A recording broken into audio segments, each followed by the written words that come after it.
바로 이어서 두 번째 기조 강연 이어갈 텐데요.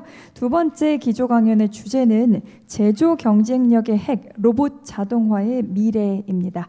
RS 오토메이션 강덕현 대표님께서 준비해 주셨습니다. 여러분 대표님을 따뜻한 박수로 환영해 주십시오.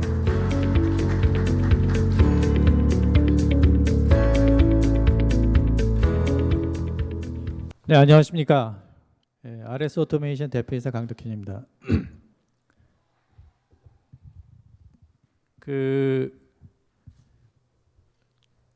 주영섭 원장님, 저는 원장님이라고 생각이 자꾸 드는데 어쨌든 그 디지털 트랜스포메이션이나 뭐 이런 부분에 대해서 말씀을 해주셨는데요. 제 주제는 로봇 자동화, 조금은 더 이제 좀 구체적으로 내려가고요.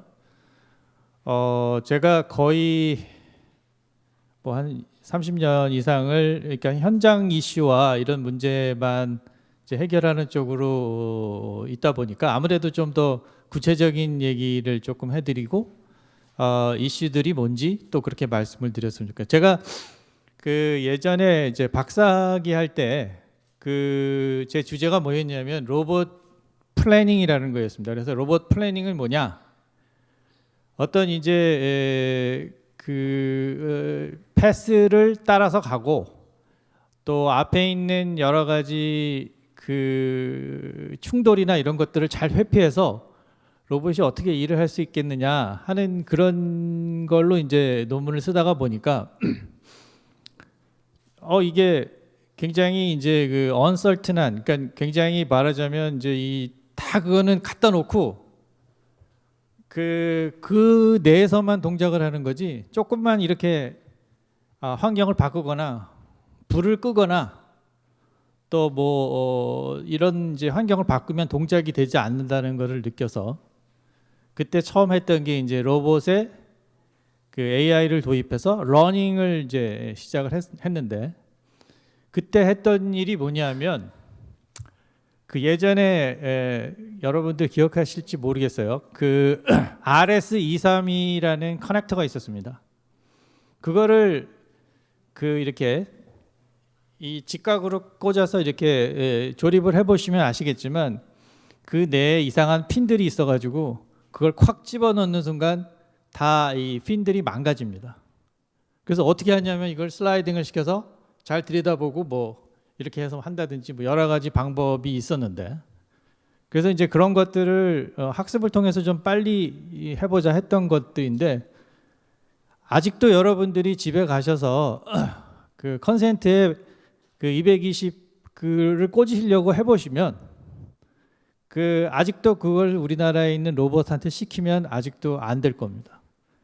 아직도 거기에 언설턴티가 굉장히 많이 들어있고 이 컨센트의 사이즈도 틀리고 구역도 틀리고 프릭션도 틀리기 때문에 그렇습니다. 그래서 생각보다 로봇이 사람이 못하는 일이나 빠른 일들을 열심히 하고는 있는데 또 한편으로는 아직도 굉장히 현실적인 풀어야 할 문제들이 많다.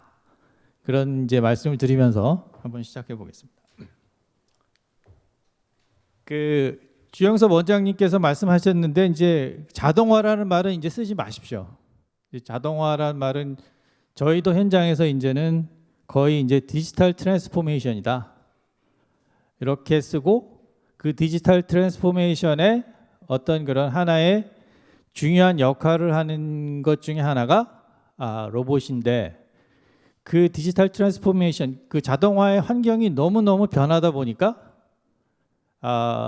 그거에 맞는 로봇이나 이런 것들이 필요하게 되었습니다. 그래서 과연 디지털 트랜스포메이션 안에서 로봇은 어떻게 생겨 먹었냐 그런 내용을 좀 말씀드리고 좀 현실적인 말씀을 좀 드리도록 하겠습니다. 예전에는 이제 뭐 자동화 그럼 뭐 하나를 어떻게 생산할 거냐 뭐 이런 이슈였는데 이제는 뭐 다르죠.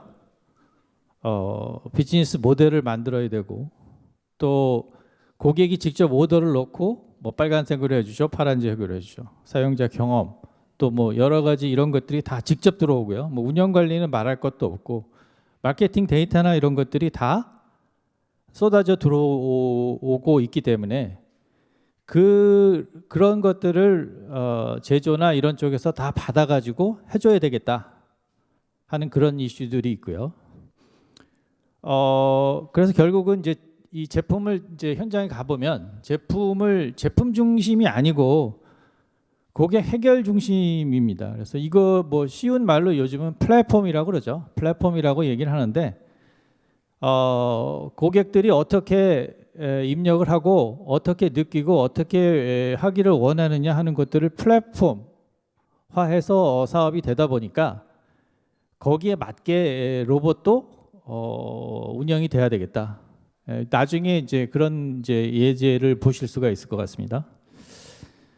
그다음에 기술 개발이 너무 기술이 예전에 제가 러닝을 할 때는 문제는 컴퓨터가 느려서 학습 시간을 줄이는 게 굉장히 일이었어요. 근데 지금은 뭐냐?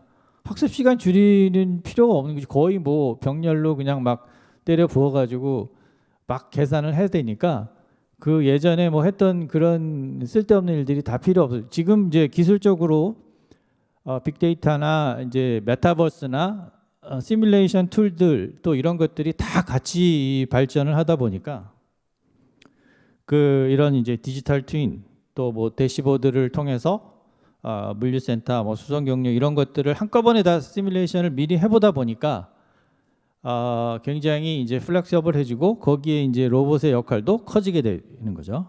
또 뭐 이런 저희가 이제 오토메이션 이제 그런 클래시컬한 오토메이션도 장비 같은 것들을 한꺼번에 다 묶어서 미리미리 이제 돌려보고 이제 효율을 극대화시키고 이런 걸로 인한 이제 유지 비용들이 절감이 되고 있죠.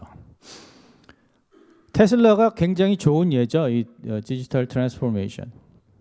온라인으로 주문을 받고 색깔이며 뭐며 제조에 대한 데이터가 직접 입력이 되고요. 뭐 3일 만에 25만 대가 올라왔다. 그 예전에 어쨌든 그런 스탠드 얼론 로봇이 아니죠. 로봇이 이런 이제 모든 시스템의 하나의 큰 축으로 연결이 되어 있고 다중다축으로 동작을 하게 돼 있는 그런 이제 형태가 발생을 했습니다. 테슬라는 그래서 그 사실은 뭐 전기차가 간단한 것도 있지만 대부분 그 드라이브, 모터, 컨트롤러 이렇게 돼 있잖아요. 그러니까 워낙 예전에 내연기관보다 간단하다 보니까 반도체 공장 하던 분을 CEO로 모셔서 공장을 돌립니다. 그러다 보니까 어떻습니까? 효율이 엄청 좋아져서 뭐 여러 가지 이슈들도 많지만 영업이익이 최대죠. 그러니까 미케니컬한 그 부품을 통한 내연기관하고는 상대가 안 되는 그런 영업이익을 가지고 있습니다. 구매 방식의 변화, 기능, 뭐 성능 이런 거 이제 뭐 그렇게 큰 이슈가 아닐 수도 있습니다. 전기차를 사시는 분들 뭐 이런 이제 그런 새로운 세대들 관점에서 보시면 그래서 온오프라인을 비교하며 그런 이제 가성비 제품을 하다 보니까 그렇게 되는 거죠. 그래서 디지털 트랜스포메이션 아까도 말씀드렸지만 에서의 로봇은 뭐냐? 아까도 이제 이 엔바이러먼트가 저는 거의 대부분이 이제 사실은 이제 공장에 이렇게 불 켜놓고 테이블 올려놓고 아까도 뭐 그 RS232C 커넥터 그다음에 여러분들 집에 가서 컨센트 꽂아놓고 불 켜놓고 테이블에 올려놓고 이렇게 꽂는 사람은 없잖아요. 손 집어넣어가지고 이거 왜 이렇게 안 꽂혀 뭐 이렇게 하시잖아요. 굉장히 그 불명확한 시대로 간다. 이 비즈니스 모델 자체가 그래서 뭐 규제나 뭐 이런 이제 법적인 소프트적인 것도 그렇고 또 여러분들 이제 내비게이션이나 무인 이제 운전이나 뭐 여러 가지 이제 그 배송 환경이나 뭐 여러 가지 그런 모든 것들이 불투명하다. 불투명하기 때문에 그거에 대응되는 이제 관점에서 굉장히 이제 로봇을 써야 되겠다. 퓨어 디지털이라고 하는데요. 그럼 이런 이제 기업들은 로봇에 관심이 없나요? 아니죠. 아마존의 어떤 허브를 담당하는 이런 것들이 물류인데 거기에 이제 아마존은 뭐 키바라고 하는 이제 그 물류 로봇을 대거 도입을 해서 활용을 하고 있고 뭐 구글도 이제 그 보스턴 다이나믹 지금은 이제 현대로 넘어갔지만 뭐 이런 이제 퓨어 디지털 내에서도 또 네이버도 마찬가지 굉장히 그 로봇의 역할이 굉장히 중요하다. 결국은 이 데이터들이 쏟아져 들어오는데 그 데이터를 다 받아서 일을 해줘야 되고 그런 수준의 이제 그 손발의 역할을 하는 게 이제 그 로봇이다 이렇게 해주시면 될 것 같고요. 그래서 B2B에서 주로 이제 요즘의 변화는 저는 뭐 B2B 쪽에 많이 일을 해왔습니다만은 B2C 쪽으로 가는 굉장히 많은 변화를 보고 있습니다. 매스 커스터마이제이션 이런 것들이 가능한 게 뭐 AI, 뭐 클라우드, 5G, 뭐 메타버스 이런 것들이 연결이 됐죠. 가장 이제 그 중요한 그 예제가 항상 들고 나온 게 아디다스. 아디다스가 중국에 있는 공장을 독일에 옮겨서 성공할 수 있느냐 굉장히 그거였었잖아요. 그렇지만 이런 게 가능했던 게 로봇을 그냥 수천 대를 그냥 한꺼번에 그 연결을 해서 그 이제 ERP나 뭐 이런 이제 AI 클라우드로 다 연결을 해서 한꺼번에 쏟아져 들어오는 커스터마이제이션을 해내기 수가 있는 상황이 됐기 때문에 가능해졌다. 그렇게 보면 디지털 트랜스포메이션에서의 로봇의 역할이 또 굉장히 커지고 그런 이제 로봇이 차별화가 되는 그런 이제 그 문턱에 서게 됩니다.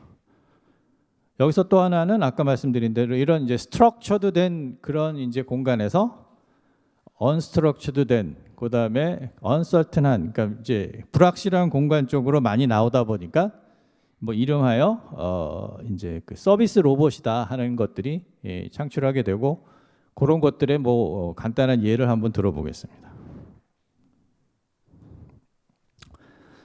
그런 것 중에 가장 이제 대표적으로 나왔던 게 그 협동 로봇이죠. 그래서 뭐 협소한 공간에 인간을 도와서 또 사용법이나 이런 것들은 인더스트리얼 로봇에 비해서 간단하고 뭐 저렴하다 하는 이제 이런 캐치프레이즈를 들고 나온 것들이 가장 이제 그 큰 변화고요.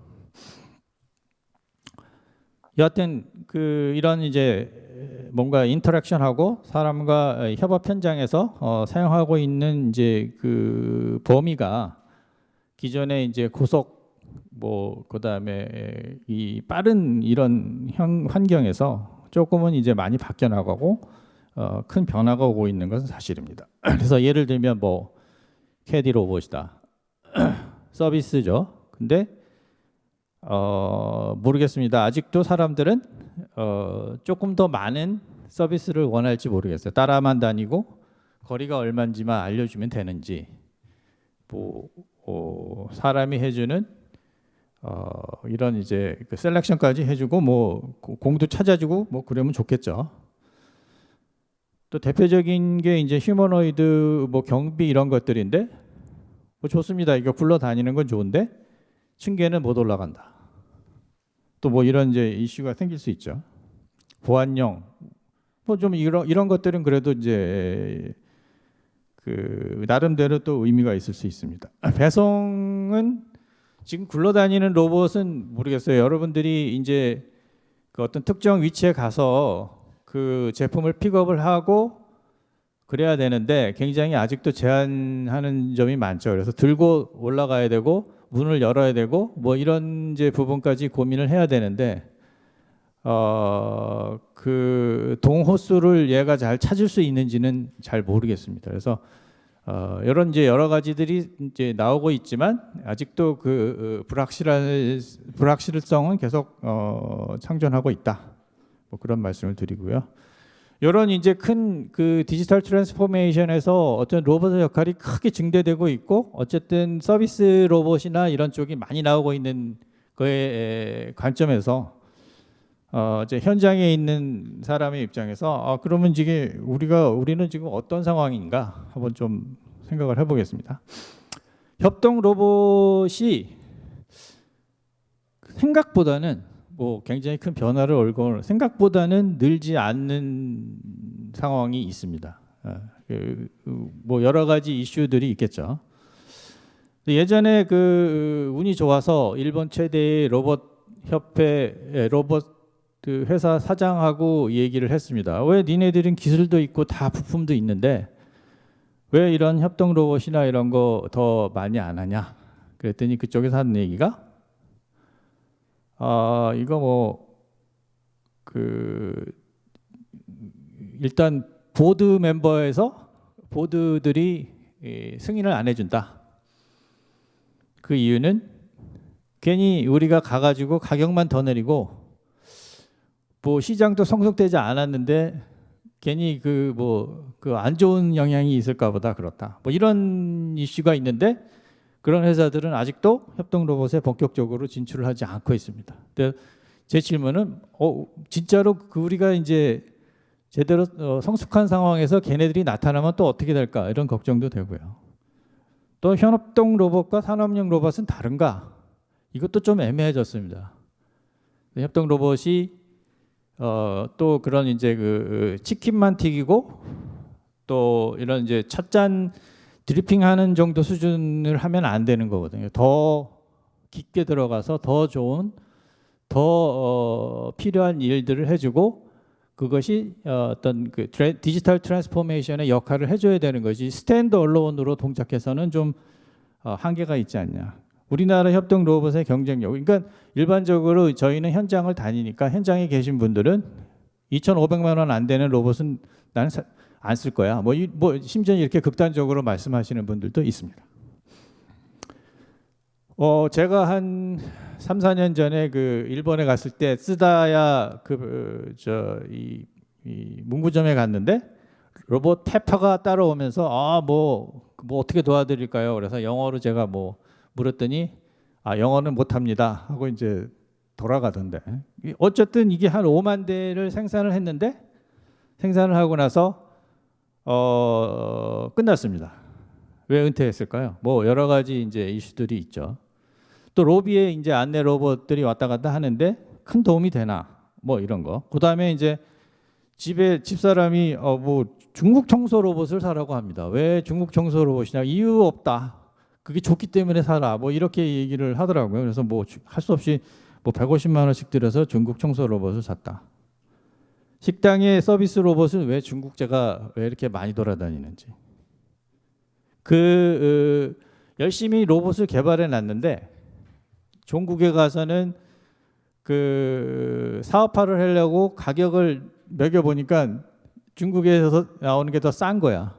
물론 이런 이제 굉장히 단순한 이제 픽업만 하고 딜리버리만 하니까 뭐 그럴 수는 있다고 보지만 굉장히 이제 경쟁력을 키워야 되겠다 하는 이슈가 있고요. 아마존 키바 물류 로봇 성공했나요? 사람들이 여러 가지 믹스드된 말이 많은데 아마존 키바가 성공했냐 아니냐. 아마존이 키바를 쓰는 이유는 아마존이 그거를 M&A를 했기 때문이라는 게 대부분의 그런 역할인 것 같고요. 단품으로서 경쟁력을 판단하지 말아야 되겠다. 어떤 디지털 트랜스포메이션에서 큰 역할을 어떻게 할 것인지 어떤 것들이 이 물류 로봇의 성공 요인인지 반도체 공장에는 뭐 더스트 컨트롤이 돼야 되고 뭐 한 번이라도 블루 스크린이 나오면 안 되고 뭐 여러 가지 이런 것들이 있고요. 이런 이제 것들이 다 극복이 돼야 되는 이제 그런 것들이 그래야 이제 제대로 된 로봇이 되겠다. 어쨌든 사람들은 그 더 다재다능한 로봇을 원하고 그 로봇이 어쨌든 현실적으로 상당히 생각보다는 뭐 멋있어 뭐 이런 걸 떠나서 진짜로 리얼 월드에서는 조금 현실적으로 아직도 갈 길이 멀다 그렇게 말씀을 드리고 싶습니다. 조금 이제 단계를 내려서 이것이 이제 스마트 팩토리죠. 제조 현장에서의 느끼는 이제 저희들이 보는 그런 이제 글로벌 트렌드는 그동안은 이제 뭐 힘들어서 뭐 영접 로봇 뭐 너무 정밀해서 뭐 사람이 못하는 거는 다 어쨌든 로봇들이 다 하고 있고요. 정말 잘들 하고 있습니다. 뭐 더 이상 여기에다가 뭐 가가지고 뭐 이거를 뭐 사업화를 하고 하는 게 불가능할 거라고 생각을 하고요. 그러다 보니까 이제 그런 이제 이런 이제 컨트롤러나 드라이브나 센서 관점에서 어떻게 보냐 미래는 자, 뭐 학습 기능, 협업, 안전 기능, 네트워크 뭐 이런 이제 이런 쪽으로 가다 보니까 이런 이제 기술들이 가지고 있습니다. 그래서 저희들이 그 월드 클래스라고 하는 이제 국가 과제를 한 100억 정도 수주할 때 이런 이제 그 트렌드를 가지고 저희들이 이제 그 개발을 했었거든요. 그래서 여기 보시는 바와 같이 디지털 오토메이션이 이런 뭐 IoT 클라우드, 뭐 네트워크 AI, 빅데이터 이런 아까 말씀드린 대로 이렇게 이제 큰 변화를 맞고 있고 그 자산이나 그 데이터들이 또 그 테크놀로지가 이런 이제 스마트 개방 구조, 협업 구조에 맞게 돼야 되겠다. 그런 이제 생각을 하고 있다 보니까 그동안 이제 그 로봇이 그 이 스마트 머신도 간과할 수 없습니다. 그러니까 우리가 이제 그냥 단순히 로봇은 팔 달리고 뭐 무인으로 왔다 갔다 하면 로봇이라고 생각할지 모르지만 우리 그런 이제 반도체 장비나 이런 이제 고부가 가치 스마트 머신을 하는 분들은 그게 다 로봇이다라고 말씀하시는 분들 많습니다. 그런 그 테크놀로지들이 상당히 좋고 릴라이블하기 때문에 그런 것들이 그대로 유연하게 이런 이제 서비스 로봇, 협업 로봇 쪽에 그 활용이 돼야 된다 하는 생각이고 그래서 오픈 커넥티비티, 뭐 하이 퍼포먼스 이런 이제 세이프티, 시큐리티 지금 미국이나 이런 쪽에서는 사이버 시큐리티 인증이 안 된 제품은 아예 컨트롤러나 이 로봇 이런 쪽에서는 아예 수출도 할 수 없습니다. 저희가 무슨 이제 디즈니랜드나 그 이런 뭐 유니버설 스튜디오에 이제 제어 장치도 납품을 하는데 해킹 당해서 사람 죽으면 아무 의미 없는 그런 것들이거든요. 그래서 그런 것들이 디퍼런시에이터다. 그래서 저희들이 이제 그 저희 관점에서 이 스마트 머신과 이런 로봇 사이에 그 공통점들이 존재하고 그런 것들을 유연하게 대응하는 게 미래의 어떤 트렌드에 대응하는 거다.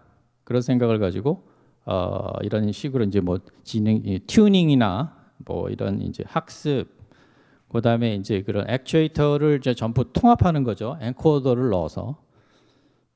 그리고 이제 이런 엔코더 이런 것들 기술을 단순히 이제 그 로봇 쪽만은 아니라 국방 뭐 이런 쪽에도 다양하게 활용을 할 수가 있습니다.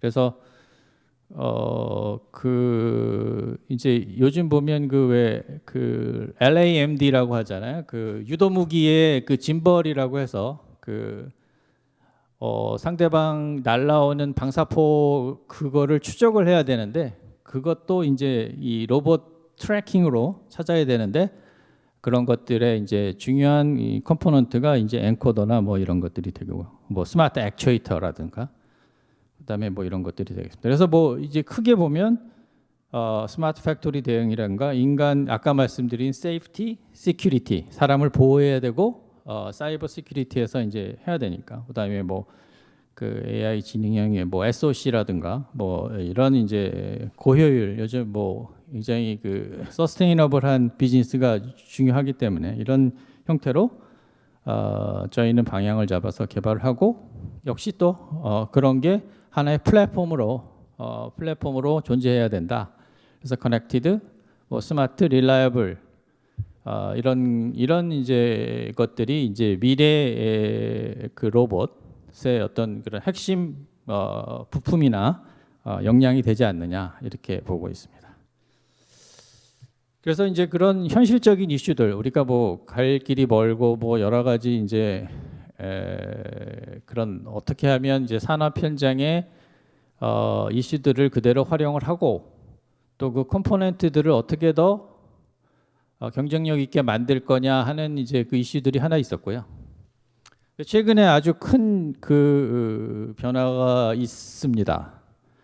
그래서 제가 이제 AI 하는 이제 친구들이나 전문가들한테 야, AI가 그 코딩을 할 수 있냐? 하고 물었습니다. 코딩 할 수 있나요? 아직의 답은 리미티드, 제한적입니다. 제한적으로.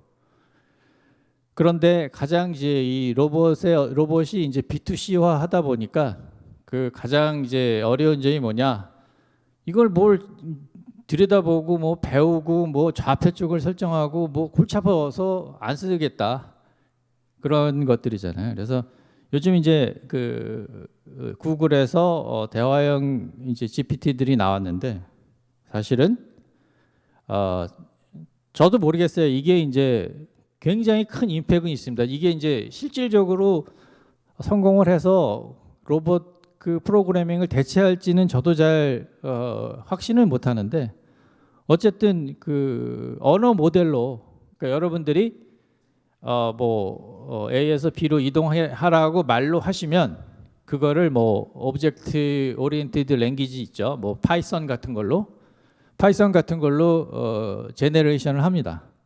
그래서 어쨌든 GPT와 버금가게 로봇 업계에 지금 이제 첫 그 AI 언어 모델이 하나 나왔습니다. 그래서 인터넷 보시면 그 빈 접시에 블록 왜 로봇 하는 사람들은 맨날 블록만 쌓는지는 잘 모르겠는데 어쨌든 또 빈 접시에 블록을 쌓아라 하는 이제 예제가 하나 나와 있고 그거 보시면 그거 받아가지고 그 이제 언어 모델이 파이썬으로 그거를 이제 하게 됩니다. 그래서 마찬가지로 뭐 그렇게 되다 보니까 이제 이런 이제 멀티태스킹이나 이런 것들이 프로그래밍이나 기술적으로 가능해지고요. 그래서 지금 뭐 그 오늘 말씀드린 내용들은 로봇이 그 디지털 트랜스포메이션이나 스마트 팩토리 관점에서 굉장히 큰 변화에 직면하고 있다. 그런데 경쟁력이 있게 되려면 그런 그 변화에 큰 이제 차별화 포인트, 뭐 시큐리티도 있을 수 있고, 그다음에 세이프티도 있을 수 있고, 그다음에 이제 이런 AI 모델이나 이런 것들이 좀 더 차별화점이 되는 부분들이 그 디지털 트랜스포메이션 내에 찾아줘야 되겠다. 또 하나는 막상 만들어 놓고 보니까 가격이 2배다. 안 삽니다. 그거는 이제 만드시는 이제 처음 개발할 때는 아무 생각이 없어요. 막 만들었다 보니까 근데 나중에 보니까 거기 중국 로봇이 와 있네. 어떻게 해야 됩니까? 이거는 로봇의 부품이며 뭐며 생태계가 존재해야 되는데 그 생태계가 굉장히 빈약하다. 우리나라는 그 생태계를 만드는데 굉장히 신경을 쓰지 않으면 뭐 완성 제품 만들어 놓고 또 그것이 어쩌면 스탠드 얼로운 제품이 되면 중국 제품이 어느 날 다 그거를 대체할 수 있으리라고 생각이 듭니다. 그다음에 이제 이런 언어 모델이나 이런 부분들이 과연 얼마나 그 프로그래밍 하는 어려움을 그 없게 하고 진짜 언어 모델을 통해서 우리가 코딩을 할 수 있는 그런 시점이 올 수 있는지 그런 것도 한번 지켜볼 만한 일이라고 생각합니다. 네, 감사합니다.